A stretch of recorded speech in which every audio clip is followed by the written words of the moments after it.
Welcome to Power Talks. In today's special episode, we are discussing about women leadership in the modern world.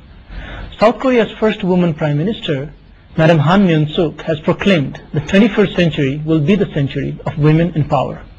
In Asia and in many parts of the world, we are seeing an active emergence of women leaders in politics, diplomacy, social and business sectors.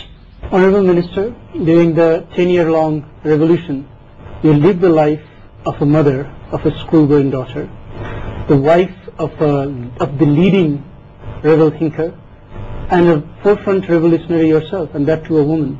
How was life for you then? It's very enriching in the sense that while we were at war during 10 years of People's War, I managed to kind of empower my daughter through email, through writing letters, and many times I always left space for for her father to write something whenever we are together, because it was very important that she gets a right message from both of us. And usually, as you know, fathers have less time for their children.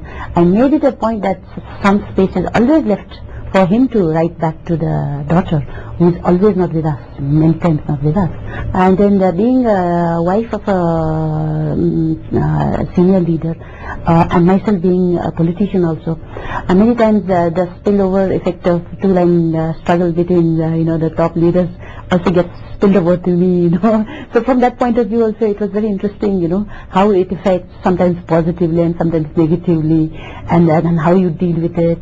In one way, people may think that I'm very lucky, but people should also know that there are many restrictions that are put on me because I'm in that kind of a position, you see. How do you feel about being a person who has created history in your country? And how hopeful are you that the future holds more opportunities and acceptance for women leadership in your country? As the first female Prime Minister of our constitutional history, I'm considered a mentor and role model for other females. I believe there will be more opportunities for women in Korea and in the world to realize their visions.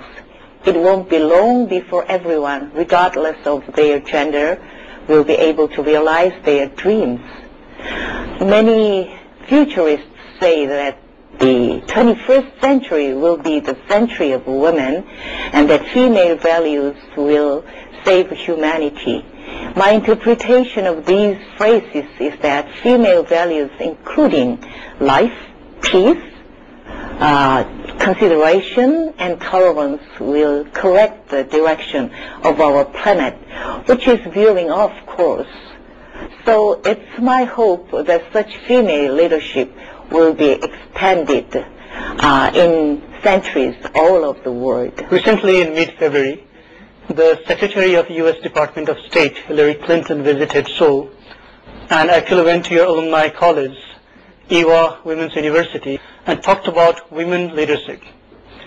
What future do you see in her efforts in trying to encourage women empowerment and women leadership? The Secretary Clinton gave a speech on the theme of women's empowerment.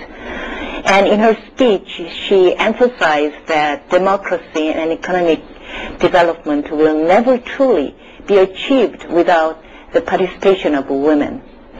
She also said that women should take more interest in issues such as security, terrorism, and low-carbon green growth, etc. I'm sure that the women who listened to her speech were deeply moved because she's a contemporary role model. In the future, women in Korea will also dream big, and they will be able to make their dreams come true faster than ever. But today we have seen around the world that whenever the government has tried to deal with the rebel groups, it's often the people, especially the children and women, who are victimized from both sides. How can this loss of innocent lives be justified? Well, it can't be justified. There's no excuse, but it is a historic reality that is the case throughout history for women and children, and especially now. It used to be that the majority of people killed in conflict were men who were combatants. Now it is the civilian population who are the ones caught in the middle. The thing that there is some bit of hope for is that there's a recognition internationally, both by the United Nations and by various countries, that women need to be engaged in the peace process. One reason we can't get beyond a certain point in peace processes is because the victims are not represented, and they need to be there. It can't be left to the people who carry the guns. We have to find some way to make that happen. And fortunately, in a few countries, we have an example where women have played a difference. They tried in Sri Lanka, and but the government made this choice and sort of left out the women who were working towards peace in the north. Dr. D, you have interacted with the peacemakers on both sides, Israel and Palestine, especially the women peacemaker. Do you see that they're hopeful about their future? That's a difficult one in the Middle East.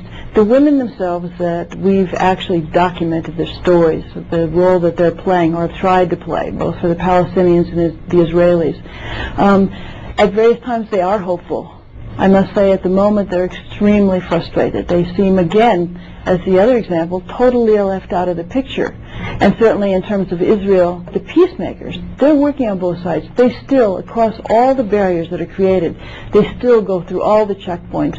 They fly when they can to Europe. They meet. There's a council of 20 Palestinians and 20 Israeli women and 20 European women who are working very, very hard to get some voice of sanity back into that picture. Forbes magazine named the Chancellor Merkel as the world's strongest women leader. She is the first elected female Chancellor of Germany. As a successful women leader yourself, how do you feel about this success? Well, first of all, I think that most women in Germany were proud to see that we finally had a female Chancellor. Also, her CV is quite interesting because, as you know, she grew up in the former GDR, even though she was born in the West, and she made it to the leader of our country. But I must also say I find it actually good that she doesn't really sort of stress on the fact being a woman. She stresses more on sort of her competence and trying to do the best for our country. You're a successful diplomat, and we don't see many women leaders in the field of foreign service. What motivated you to join this field? Well, I had an interest for foreign countries at an early age, which was probably triggered by the fact that my mother, before marrying, she lived for half a year in England, worked there as an au pair girl.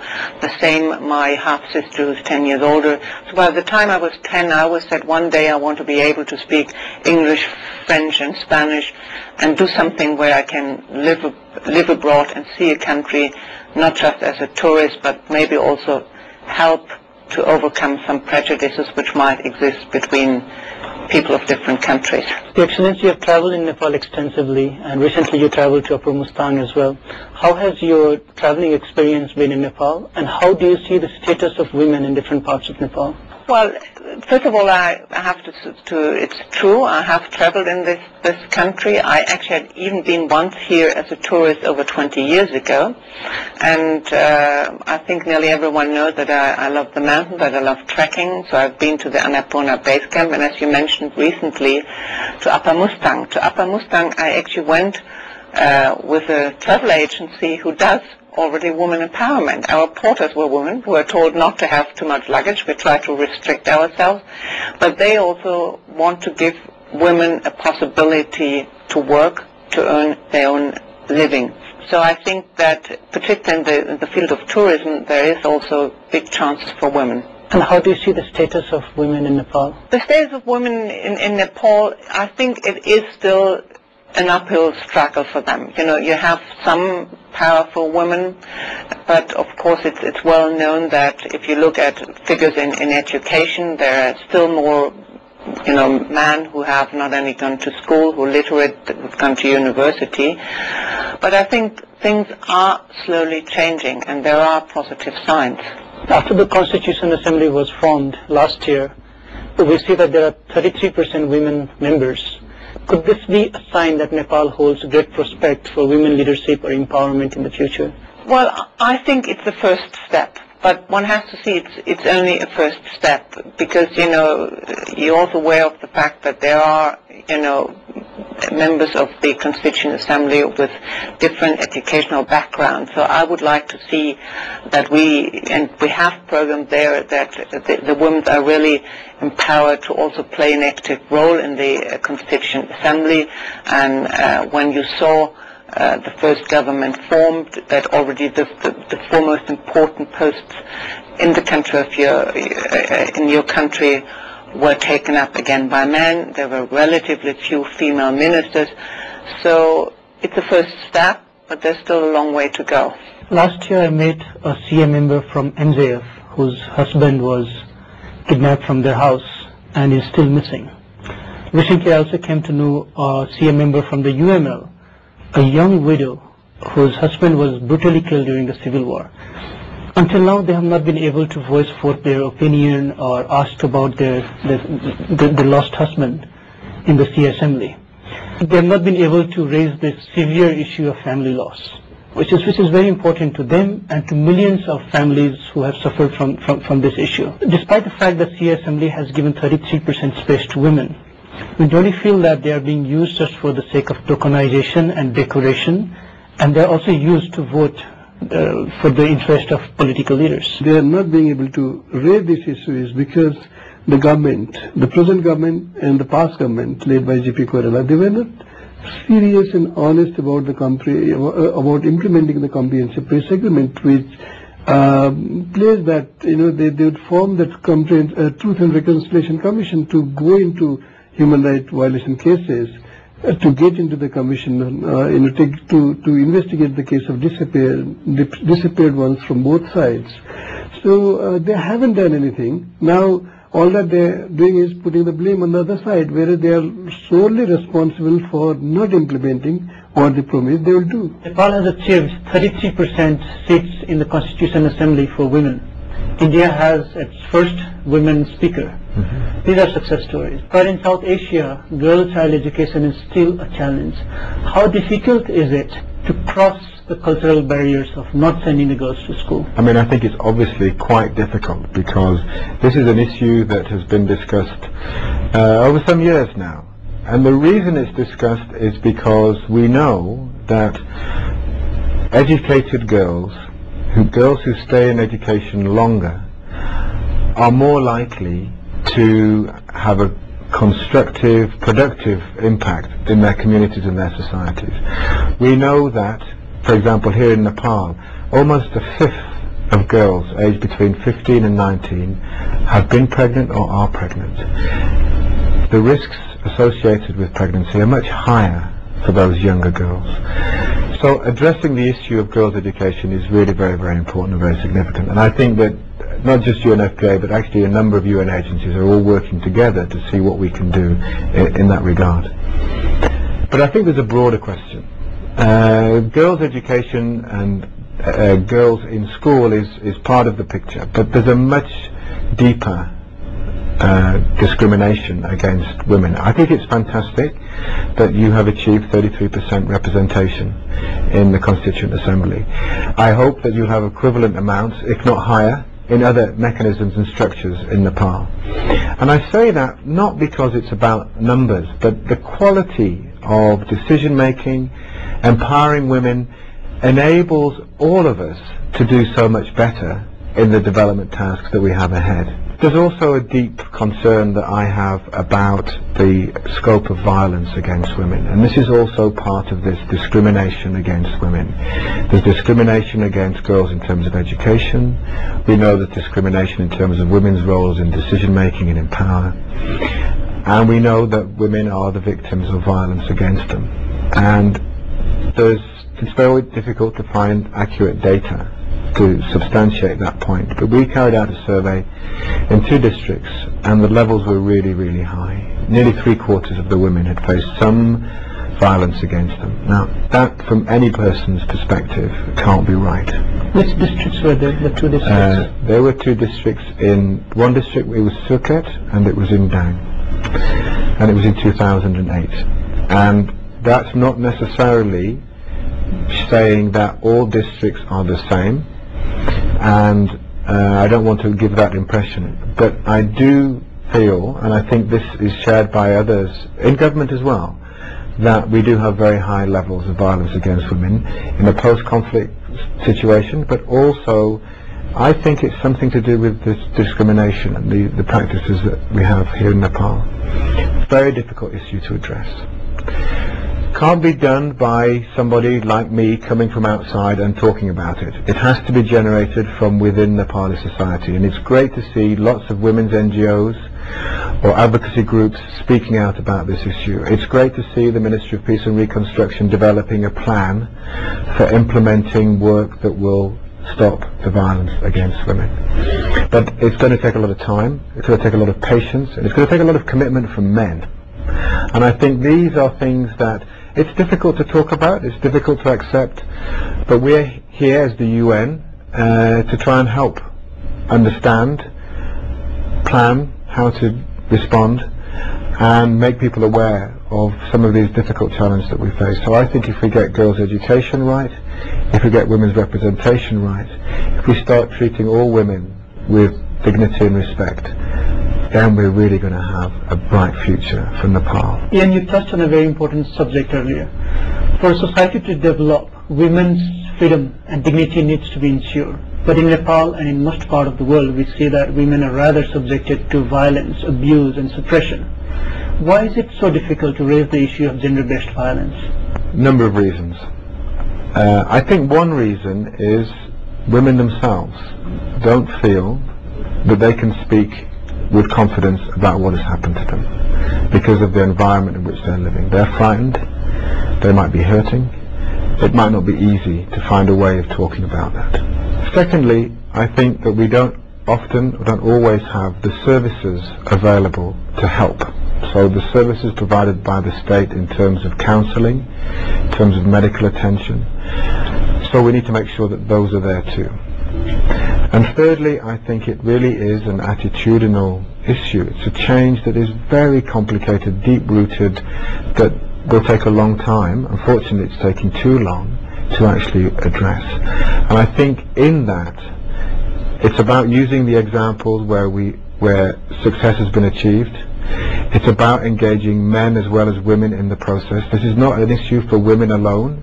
This is an issue we have to talk to men about this. We have to make them feel that there is a value in avoiding that kind of practice. And we have to build an environment in the society where we can provide the support that is required to address those needs when they happen, punish them when they do happen, ensure there's access to justice.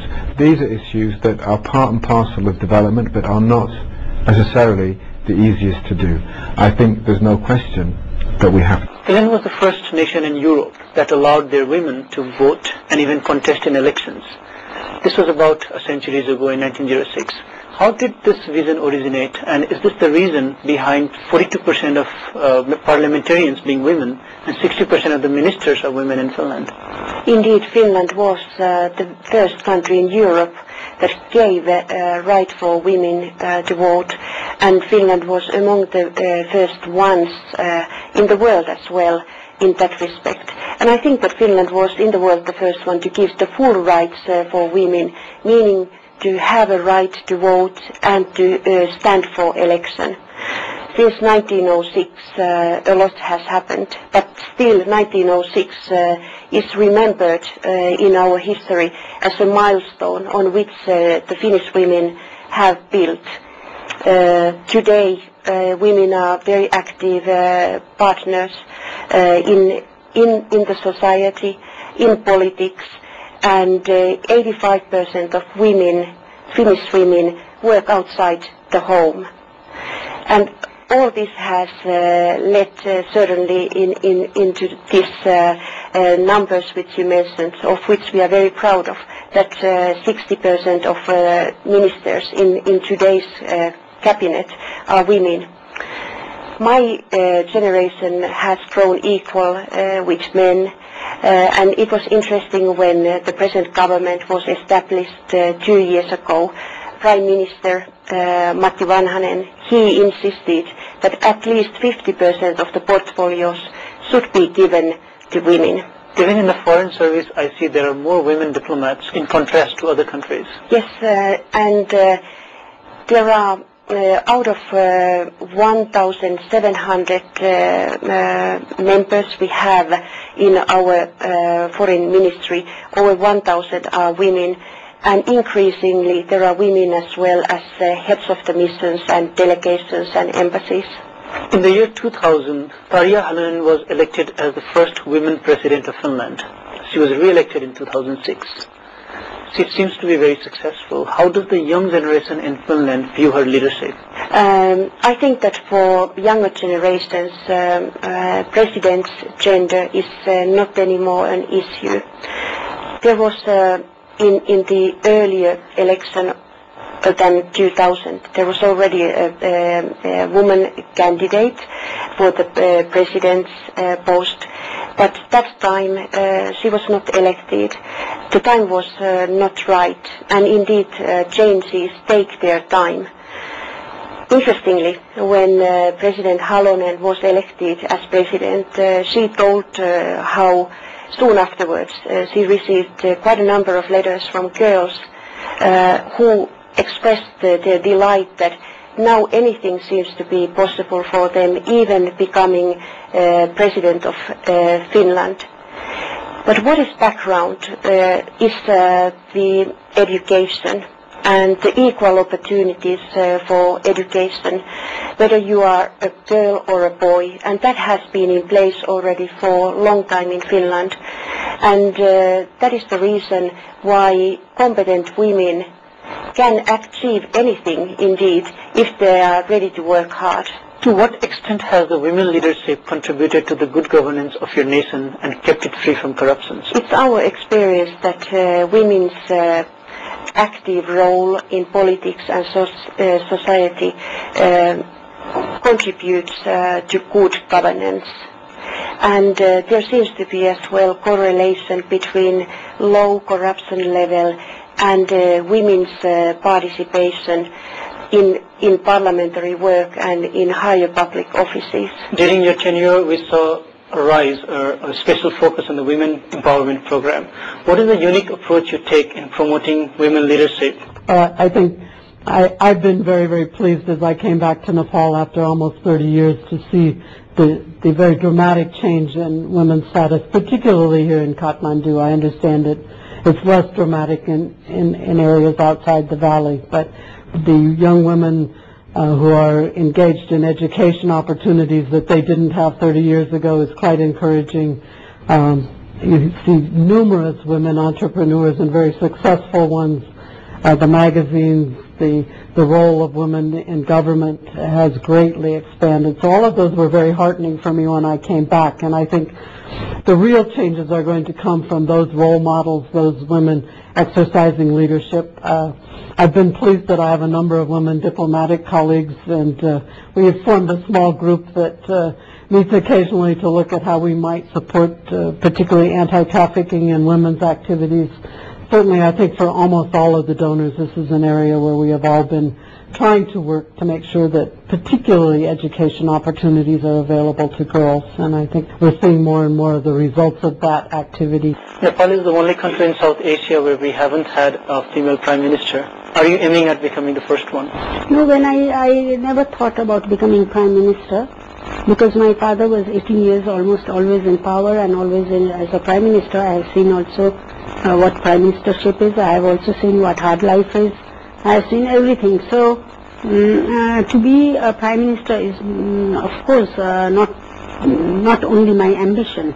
My first ambition is to bring change in the country and to bring change in our party and to give better life to Nepali people.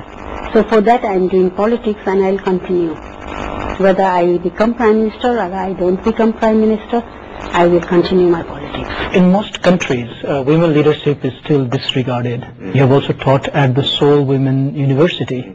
How do you see the future of your nation and the world if a larger percentage of leadership was given to women population? Korea used to be a very traditional society, and when I joined the foreign ministry, I had only one woman colleague.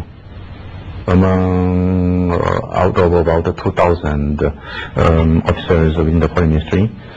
Now it's different. Every year we have more women than men who are newly joining the forces. This is a good thing, I think, because the capacity or potentialities of women are finally mobilized for the development of the country. Actually, I have an idea to maximize the potentialities of women's human resources. Someday I would have to apply it to Korea if I am given a chance. That is, out of one constituency for the election of congressman, we should elect 2 representatives, 1 man and 1 woman. It means each voter will cast 2 votes, 1 vote for a man candidate, the other for woman candidate. If that is applied, our houses, our parliaments will be occupied half by men and half by women. This is the best way to implement gender equality. And someday it will be considered imperative, hopefully. Thank you for being with us. We'll be back next week at the same time with another special episode. Till then, good luck and goodbye.